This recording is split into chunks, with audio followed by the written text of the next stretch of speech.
Kita sediakan 1 bilion, tak ada orang akan dapat. Sebab tu saya kata, minta Yang Amat Berhormat arahkan KWSP. Saya tahu ini mungkin Yang Amat Berhormat ambil data daripada KWSP.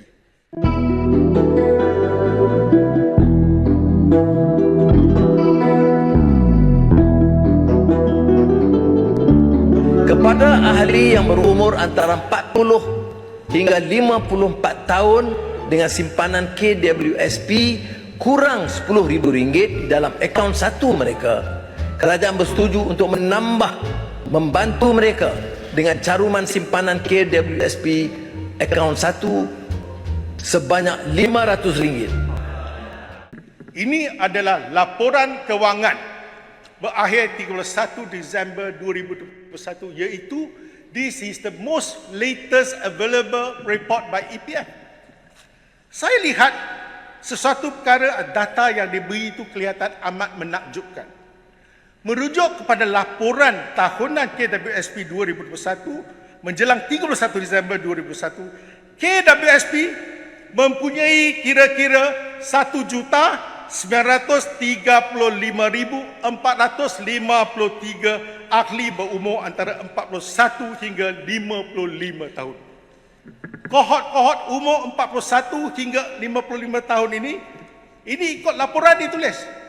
Purata simpanan sebanyak RM197,590 dan 53% bersamaan dengan RM382.4 bilion daripada semua simpanan ahli aktif purata, simpanan ahli aktif dan ahli tidak aktif pada umur 54 tahun ialah masing-masing 246,000 dan 50,000. 54,000. Apa yang saya nak paparkan di sini ialah KWSP telah menyatakan bahawa menjelang suku keempat 2022, KWSP mempunyai kira-kira 53.4% ahli aktif, 46.6% ahli tidak aktif dengan jumlah ahli 15.7 juta.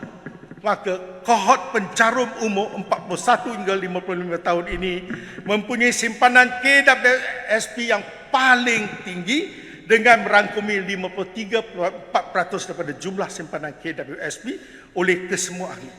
Purata simpanan KWSP bagi kumpulan 41 hingga 55 tahun, iaitu ahli aktif, telah mencecah hampir 200,000 ataupun 53.4% daripada jumlah simpanan ahli aktif seluruh KWSP. Maka tidak mungkin ahli pencarum dalam kategori ini hanya mempunyai simpanan KWSP di bawah paras RM10,000, iaitu seramai 2 juta orang sebagaimana yang dibentangkan dalam bajet 2023. Maksudnya apa?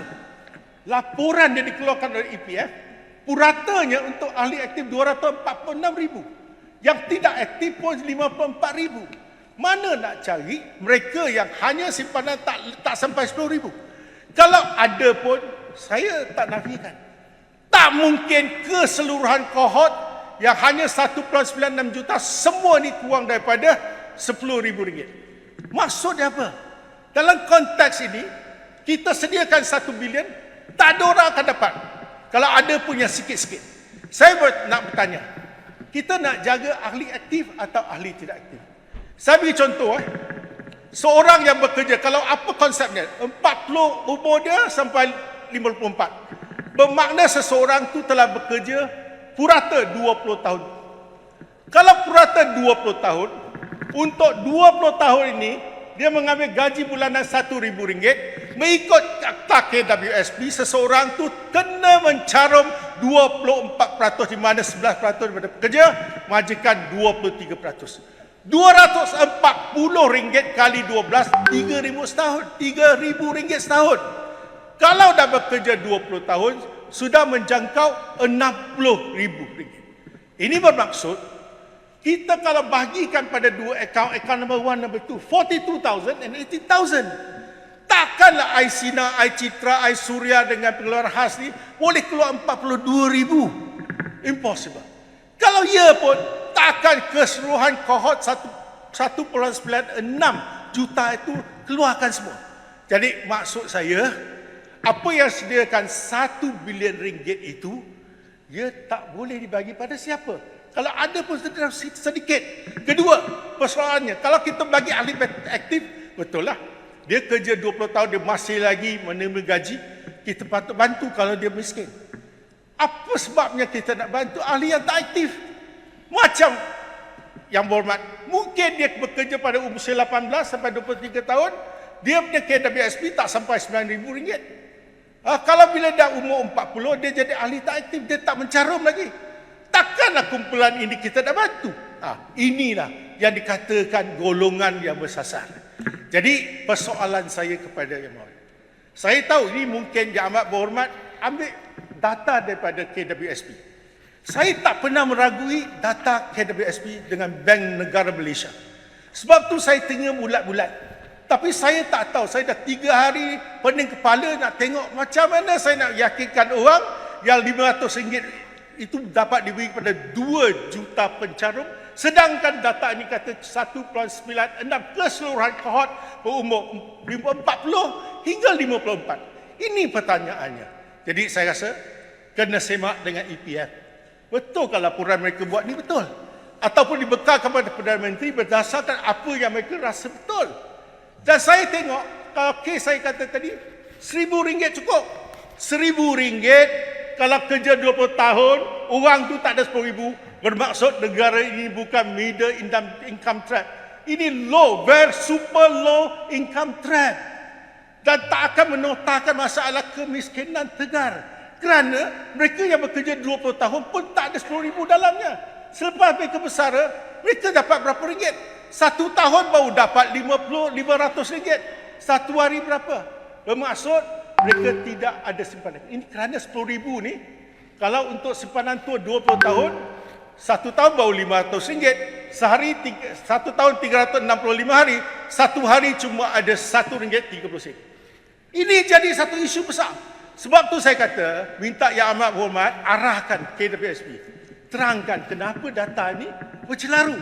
Saya tidak faham macam mana saya nak yakinkan orang kata 1 bilion itu boleh dibelanjakan. Jadi ini sebagai satu contoh yang saya rasa kita perlukan penerangan daripada pihak yang berwajib. Poin yang dipertua, satu perkara lagi saya kata, mereka yang tak aktif. Macam saya, mungkin saya bekerja 3-4 tahun, ramai lagi yang pada usia dia bujang, dia bekerja. Tetapi selepas itu dia menjadi tauke, mempunyai perniagaan sendiri, ada enterprise. Orang ni tak akan jadi pencarung aktif. Jangan kita salah target bagi golongan ni tak ada RM10,000. Kerana itu silap targetnya. Sebab tu saya kata, ada yang kerja dekat Singapura, ada yang berhijrah ke tempat negara lain, tetapi akaun dia masih ada, dianggap sebagai ahli tidak aktif. Sebab tu saya kata, bila bersasar tu mesti ada pendekatan. The devil is in the detail. Sebab tu saya kata 1 bilion bagaimana dia dapat belanjakan kepada keseluruhan kohort ini. Itu sangat penting.